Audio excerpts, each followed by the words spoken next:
नमस्कार। नक्षत्र दुनिया चैनल में आप सभी का हार्दिक स्वागत है।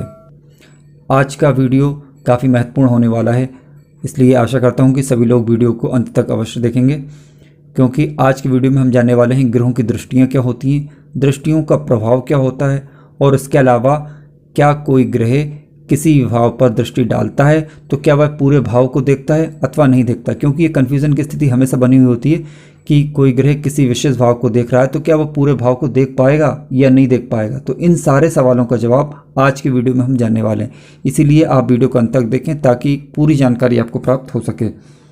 सबसे पहले मैं ले रहा हूँ यहाँ पर सूर्य ग्रह। तो देखिए, सूर्य ग्रह की जो दृष्टि होती है वो सप्तम दृष्टि, यानी केवल एक दृष्टि होती है सूर्य ग्रह की, और जहाँ पर भी ये बैठेगा वहाँ से अपने जस्ट सातवें वाले भाव को देखेगा। मान लीजिए कि गुरु सूर्य जो है लग्न में बैठा हुआ है किसी कुंडली के अंदर, तो अपने ठीक सातवें वाले भाव को वो देखेगा। अब गिनने का तरीका ये होता है कि जहाँ पर वो ग्रह बैठा हुआ था उसे एक माना जाएगा। जैसे लग्न में बैठा हुआ ये 1 नंबर लिखा हो तो 1 माना जाएगा, यहाँ पर ये 2, फिर 3, 4, 5, 6 और 7। ऐसा नहीं है कि जहाँ पर वो बैठा है उस भाव को नहीं गिनेंगे, उस भाव को एक गिनेंगे हम। तो इस प्रकार 7 भाव गिनेंगे, 7वें भाव को वो ग्रह देखेगा। अब लेते हैं हम अगला ग्रह। जो दूसरा ग्रह हमारा वो है आपका चंद्र ग्रह। तो चंद्र ग्रह की भी सप्तम दृष्टि, यानी केवल चंद्र ग्रह भी केवल को भी एक ही दृष्टि प्राप्त है, और ये अपने से जस्ट 7वें वाले भाव को देखता है। अब सूर्य चूंकि आत्मा का कारक था, इसलिए आत्मा की दृष्टि आत्मा का कारक है और सूर्य जो है को राजा माना गया, और राजा की दृष्टि एक होना चाहिए था। सूर्य को एक दृष्टि प्राप्त है, उसी प्रकार चंद्रमा को माँ का दर्जा दिया गया है, इसी कारण चंद्रमा की दृष्टि भी एक होती है। ठीक है, तो पहले हमने सूर्य और चंद्र को जाना, इन दोनों को जो एक एक दृष्टि प्राप्त है, यानी सप्तम दृष्टि इनकी होती है। इसके अलावा बुध, अगला ग्रह हम लेने जा रहे हैं जो है बुध।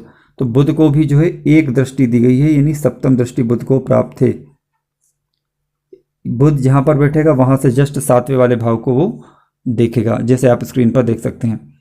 इसके अलावा अगला ग्रह हम ले रहे हैं, अगला ग्रह है आपका शुक्र ग्रह। मान लीजिए शुक्र लग्न में बैठा हुआ है या कहीं पर भी बैठा हुआ, तो जहाँ से वो बैठता है वहाँ से जस्ट 7वें वाले भाव को वो देता है। शुक्र जो है दाम्पत्य का कारक है। इसके अलावा व्यापार इत्यादि की जानकारी भी हमें शुक्र ग्रह से, यानी सप्तम भाव से प्राप्त होगी, यानी इसको भी जो है एक दृष्टि दी गई है। अगले ग्रह पे आते हैं। अगला ग्रह हमारा जो हम ले रहे हैं गुरु। गुरु को 3 दृष्टियां ज्योतिष शास्त्र के अंदर दी गई हैं। गुरु को 3 दृष्टियां ज्योतिष शास्त्र के अंदर दी गई हैं। इसकी पहली दृष्टि होती है पंचम दृष्टि। मान लीजिए कि गुरु लग्न में ही बैठा हुआ है, पहली दृष्टि इसको है पंचम दृष्टि, यानी जहाँ से बैठेगा वहाँ से जस्ट 7वें वाले भाव को ये देखता है। दूसरी दृष्टि इसको दी गई है सप्तम दृष्टि, और तीसरी दृष्टि दी गई है इसको नवम दृष्टि, यानी पंचम, सप्तम और नवम, यानी 5वीं, 7वीं और 9वीं दृष्टि से ये घरों को देखता है।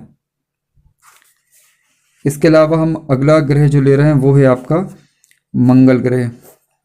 मंगल ग्रह जो ले रहे हैं, मंगल ग्रह की, मान लीजिए कि मंगल ग्रह जो लग्न में बैठा हुआ है, ठीक है, तो मंगल ग्रह की पहली जो दृष्टि होती है वो चतुर्थ दृष्टि होती है, यानी जहाँ से बैठता है पहले चौथे घर को देखता है, फिर सप्तम दृष्टि होती है और फिर अष्टम दृष्टि होती है। यानी मंगल को 3 दृष्टियाँ प्राप्त हैं, पहले चतुर्थ, अगली सप्तम और अगली अष्टम दृष्टि, यानी जहाँ से भी मंगल बैठेगा वहाँ से चौथे, 7वें और 8वें भाव को देखेगा। एक बात यहाँ पर मैं क्लियर करना चाहूँगा कि मंगल कहीं पर भी बैठा हो, अगर मंगल की कोई भी दृष्टि, यानी चाहे वो चतुर्थ हो, चाहे वो सप्तम हो, चाहे वो अष्टम दृष्टि हो, अगर वो सप्तम भाव पर आकर पड़ती है तो ऐसी स्थिति में व्यक्ति को मांगलिक कहा जाता है। ठीक है, इसके अलावा हम शनि को लेते हैं। शनि, मान लीजिए शनि जहाँ पर भी बैठेगा, शनि को भी जो है 3 दृष्टियाँ प्राप्त हैं। पहली तीसरी दृष्टि, फिर सप्तम दृष्टि, यानी जहाँ से बैठेगा वहाँ से थर्ड, पहले तीसरी दृष्टि और फिर इसके अलावा सप्तम दृष्टि, और फिर अगली आपकी है यह दसम, यानी 10वीं दृष्टि शनि को प्राप्त होती है। यानी जब भी शनि की तीसरी दृष्टि की बात करें तो ये पराक्रम भाव पर पड़ रही है, तो यानी व्यक्ति से पराक्रम करवाएगी।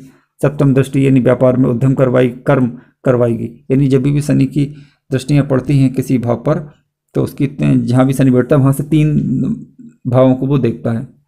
तीसरी सप्तम और दसम दृष्टि को देखता है। इसके अलावा अगर हम बात करें राहु और केतु, तो राहु और केतु जो है इनको भी 3 दृष्टियां प्राप्त होती हैं। राहु की प्रथम दृष्टि आपकी पंचम दृष्टि है, अगली दृष्टि सप्तम दृष्टि और अगली दृष्टि है जो नवम दृष्टि। इसी प्रकार केतु की भी जो है 3 दृष्टियां होती हैं, पंचम, सप्तम और नवम। अब क्योंकि पंचम, क्यों कारण ये है क्योंकि राहु और केतु हमेशा किसी कुंडली में जो है आमने सामने होते हैं। ध्यान रखिए, राहु और केतु, राहु जो है वो शनिवत फल देता है और केतु जो है मंगल के समान फल देता है। यानी राहु का फल इस बात पर निर्भर करेगा कि शनि कैसा है। अगर शनि अच्छा है तो राहु अच्छा फल देगा, केतु अच्छा है तो फिर, अगर मंगल अच्छा है तो फिर केतु अच्छा फल देगा। लेकिन इनकी कारक अथवा अकारक अवस्था भी हमें देखनी होगी। इसके अलावा राहु अथवा केतु जिस ग्रह के साथ बैठते हैं उस ग्रह के अनुरूप ये फल देने लगते हैं।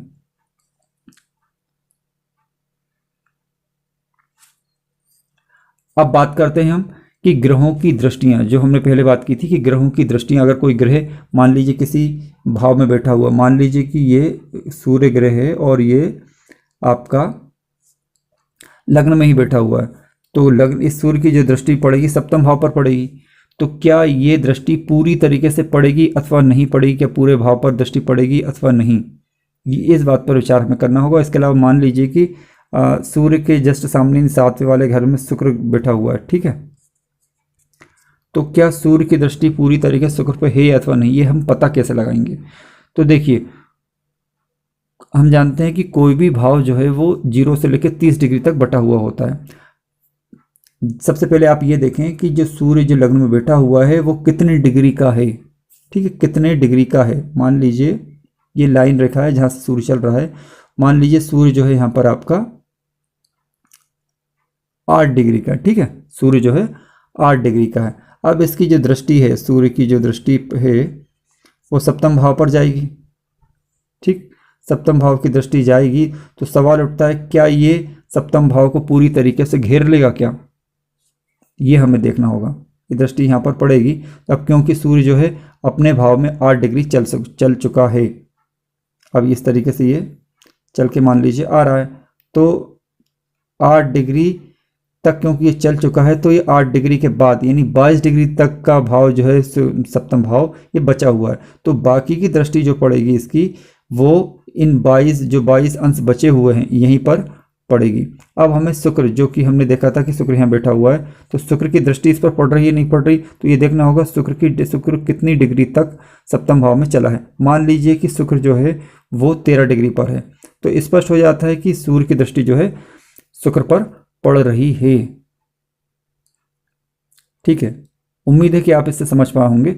मान लीजिए कि ये शुक्र जो है वो यहाँ 7 डिग्री का होता, ठीक है, क्योंकि सूर्य 8 डिग्री का है तो सूर्य की दृष्टि तो पड़ रही है, लेकिन सप्तम भाव पर तो पड़ रही, क्या शुक्र पर पड़ रही है, तो शुक्र पर बिल्कुल नहीं पड़ रही। अगर क्योंकि यहाँ 13 डिग्री पर अगर है या मान लीजिए 8 से ज़्यादा है तो सूर्य की दृष्टि जो है शुक्र ग्रह पर पड़ेगी। उम्मीद है कि आप दृष्टियों को समझ पाए होंगे और साथ साथ ये भी समझ पाए होंगे कि कोई किसी ग्रह कि किसी भाव पर अगर दृष्टि है तो इसका ये मतलब बिल्कुल नहीं है कि उस ग्रह पर भी उसकी दृष्टि हो, इसके लिए हमें उसकी डिग्री देखनी होती है। आशा करता हूँ कि आप दी गई जानकारी से लाभान्वित अवश्य होंगे, लेकिन किसी प्रकार के आपके कोई प्रश्न है तो आप कमेंट अवश्य कर सकते हैं। अगर जानकारी अच्छी लगी हो तो कृपया चैनल को लाइक, सब्सक्राइब और शेयर अवश्य करें। धन्यवाद।